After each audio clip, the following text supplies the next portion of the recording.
Salem trending property viewers அனைவருக்கும் வணக்கம். இன்றைக்கி நம்ம சேனலில் ஜட்ஜ் ரோட்டில் ஒரு டிடிசிபி அப்ரூவ்டு பிளாட் ஒன்று சேலுக்கு வந்திருக்குங்க. இது மேற்கு திசை பார்த்த மாதிரியான பிளாட்டுங்க.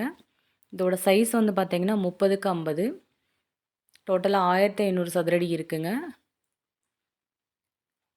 இது மெயின் ரோட்லேருந்து ஒரு 200 மீட்டர் டிஸ்டன்ஸில் தாங்க இருக்குது. பஸ் ஸ்டாப் விட்டு இறங்கி நடந்து வர தூரத்தில் தான் பிளாட்டும் இருக்குங்க. பிளாட்டுக்கு முன்னாடி வந்து பார்த்திங்கன்னா 25 அடி ரோடு இருக்குங்க. அது மட்டும் இல்லாமல் ட்ரைனேஜ் ஃபெசிலிட்டியும் இருக்குங்க. பஸ் ஸ்டாப் பக்கத்துலேயே பிளாட் வேணும் அப்படின்ட்டு ரொம்ப நாளாக தேடிட்டுருக்கவங்களுக்கு இது ஒரு அருமையான பிளாட்டுங்க. இந்த பிளாட்டை விசிட் பண்ணணும்னு நினைக்கிறவங்க வீடியோவில் கொடுத்துருக்க நம்பருக்கு மறக்காமல் கால் பண்ணிட்டு வாங்க. அப்ரூவ்டு பிளாட்டுங்கிறதுனால நம்ம லோன் வேணாலும் பண்ணிக்கலாங்க. இந்த பிளாட்டுக்காக ஓனர் நம்மளுக்கு ஆஃபர் பண்ணியிருக்க ப்ரைஸ் வந்து பார்த்திங்கன்னா ஒரு சதுரடி விலை 4500 சொல்லியிருக்காங்க. நேரில் உட்காந்து பேசும்போது விலை குறைய வாய்ப்பு இருக்குங்க. தேங்க்யூ.